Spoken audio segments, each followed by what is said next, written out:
I vividly remember the day I fully embraced my nigger self. That's right. Tell me about it. Let me tell you about it. I was invited to talk about unconscious racism to the prison guards and administrators at Terminal Island, San Pedro, California. As part of my visit, I toured the cell blocks and prison grounds. Without exaggeration, nearly all I saw was black and brown faces.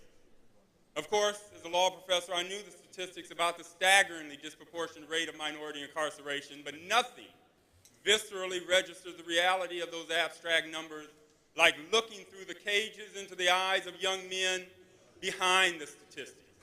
I saw in their faces the eyes of the kids I'd grown up with, most of whom did or are doing time: Junebug, Popeye, P. Comet, Roach, Day-Day, Money. Each new face was a looking glass.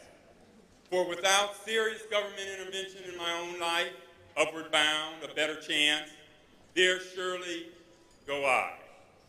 I also saw in those cold, raw cages the face of my father, who was a prison inmate for most of my youth. Just before my tour of Terminal Island, I ran across the Randy Kennedy and Chris Rock efforts to distinguish between good Negroes and bad Negroes, or niggers, reserving the term niggers for blacks who commit crimes. By this logic, because 56% of black males in Baltimore and 33% of those in the state of California are in prison, on probation, or on parole, those staggeringly high percentages of young brothers in those jurisdictions are, by hypothesis, niggers. There's class bigotry in the politics of respectability also. Because the crime rate between middle-class blacks and middle-class whites is indistinguishable, most of the black folk committing street crimes are poor. Thus, the good Negroes are disproportionately above the poverty line, while the niggers are disproportionately below. Unless you think people are poor because they are bad, then you must recognize that perhaps they are bad because they're poor. Their wrongdoing, in other words, may not be something, right? Their wrongdoing, in other words, may not be something that can be entirely attributed to their bad choices or bad character.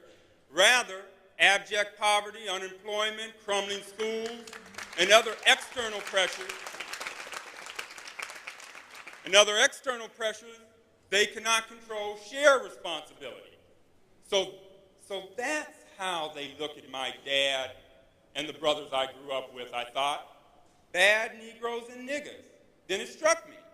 Because they say the apple never falls far from the tree, and birds of a feather flock together, and above all, because there but for the grace of God go I guess that makes me a nigger too.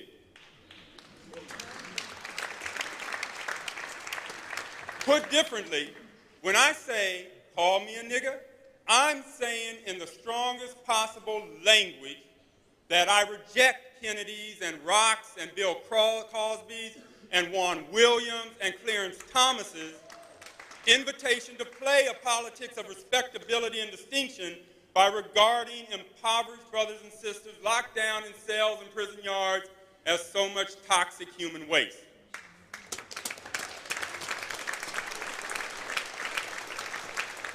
Not that I don't feel sympathy for victims of crime, but as Glenn Lowry has observed, the young black men wreaking havoc in the ghetto are still our youngsters in the eyes of many of the decent, poor, and working-class black people who are often their victims.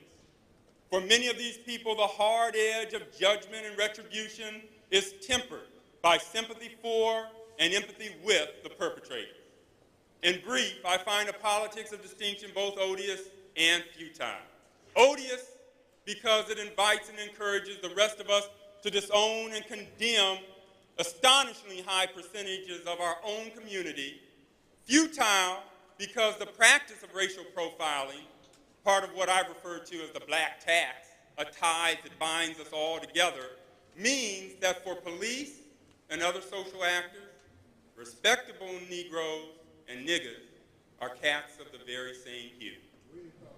Thus, call me a nigger both proclaims my solidarity and internally willed identification with the poverty-stricken pariahs in the black community, and acknowledges the externally imposed risk we all share, irrespective of our zip code, pedigree, or tax bracket. Should we pour liquor for Tukey? A year and a half ago, California Governor Arnold Schwarzenegger refused to grant clemency to one of the state's most notorious ex-gang members, Stanley Tukey Williams.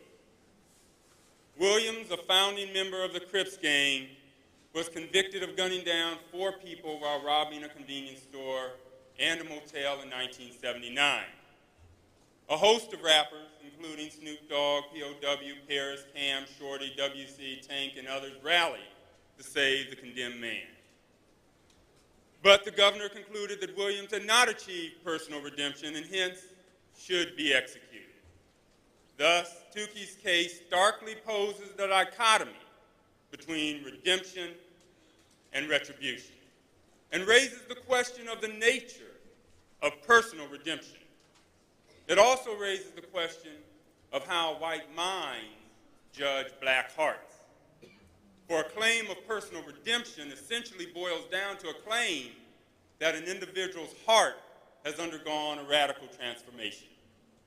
Judges, jurors, and other legal decision makers are routinely called on to evaluate the hearts and minds of criminal defendants.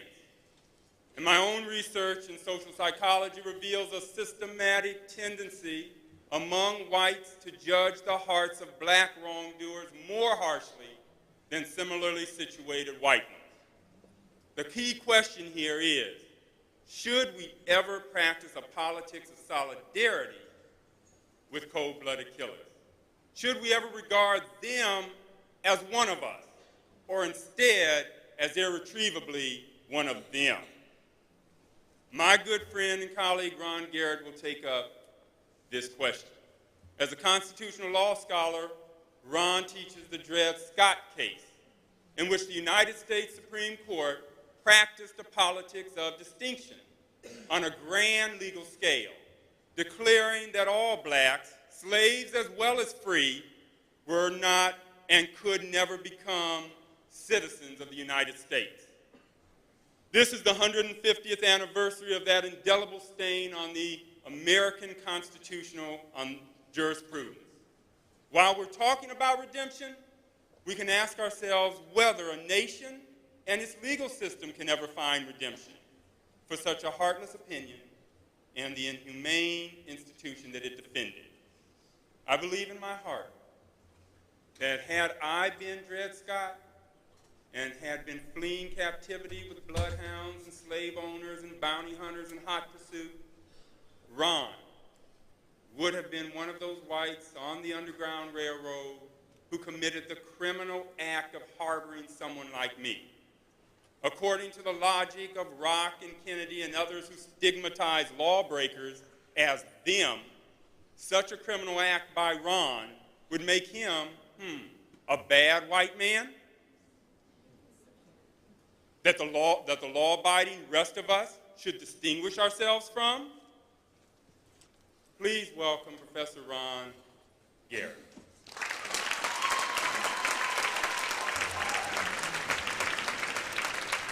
Who is the defendant tonight? Who is the prosecutor? Who pleads the cause?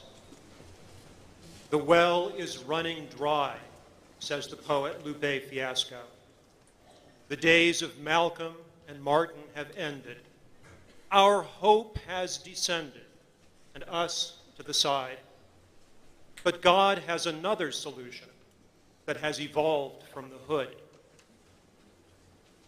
Our hope has descended. A first interpretation. Our hope is diminished. It is baseless. It is running out. A second interpretation.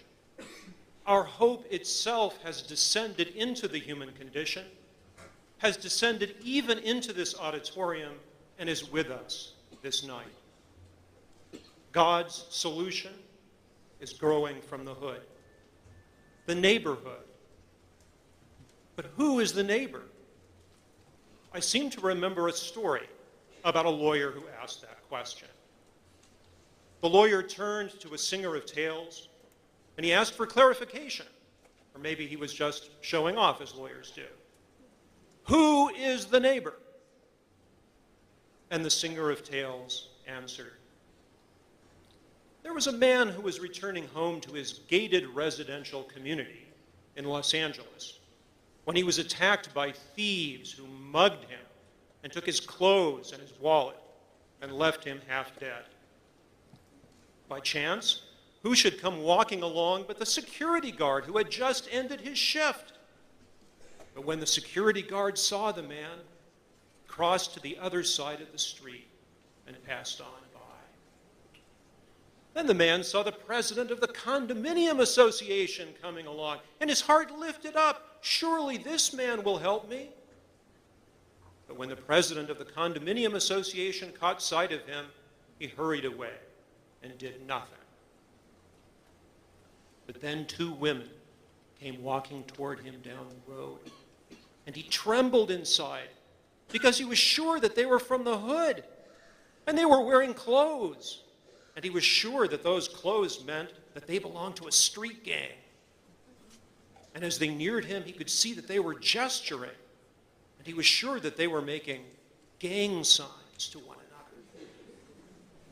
But one of the women knelt beside him and had compassion on him and bound up his wounds. She knew hurt. Her dad was a junkie, and she had been molested, and her name was Brenda, and she bound up the man's wounds. And the other woman helped Brenda set the man on his feet, and the other woman was a Latina. And the other woman helped Brenda carry the man, and the other woman was an undocumented alien. And the other woman helped carry the man to the nearest shelter, a shelter for battered women.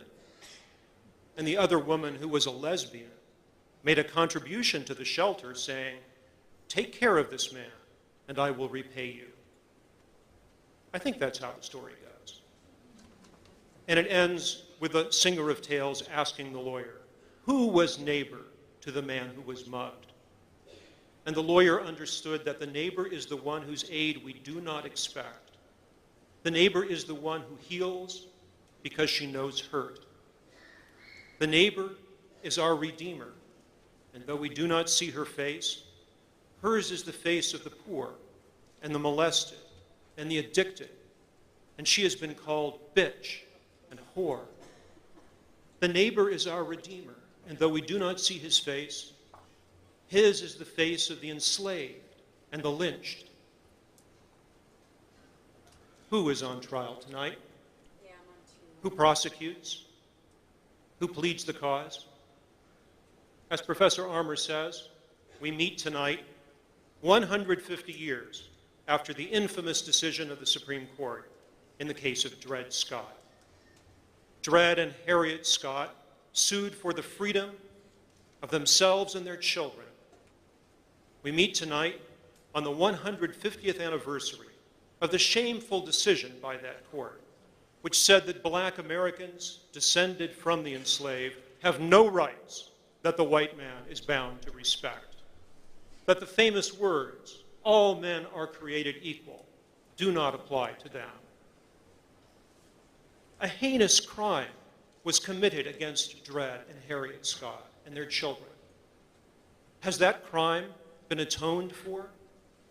Has every drop of blood drawn by the lash truly been paid for by the sword? Ice Cube warns us, as my student Doreen Anthony has also taught me, that slavery is not a dead fact buried in the ground of history, but a living reality. Cube warns of what happens when neighbors turn snitches, when your words somehow incarcerate me and my words somehow incarcerate you, when they get you in them lonely, dark places, concrete slave ships. Dred Scott certainly would agree and would say to the judges, these texts, these words you speak, these interpretations you offer, they incarcerate me. So I will speak my words, and I will sing my own song, or be enslaved to another man's. You have taught me the enslaving meaning of all men are created equal. Now, let me teach you the liberating meaning of redeemed equal. Redeemed equal. And so Dred is with us tonight, and Dred is our neighbor.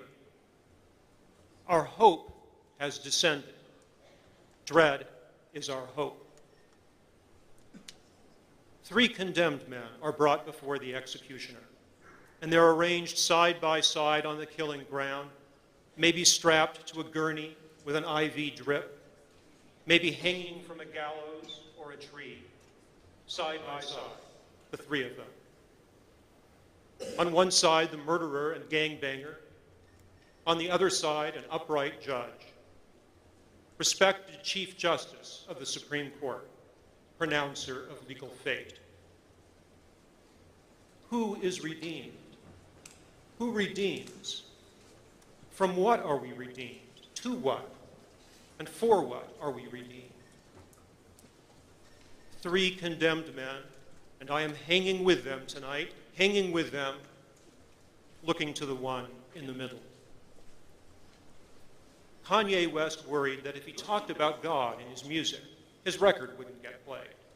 But he went on anyway. Well, let this take away from my spins, which will probably take away from my ends. Then I hope it will take away from my sins. I know that my Redeemer liveth. To us hustlers,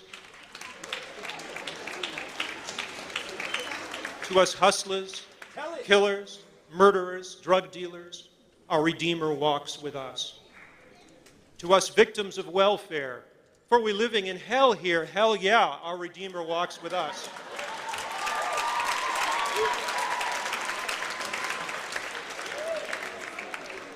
To us who are condemned to die for what we have done, our Redeemer walks with us. To us lawyers and judges and teachers and students, our Redeemer walks with us.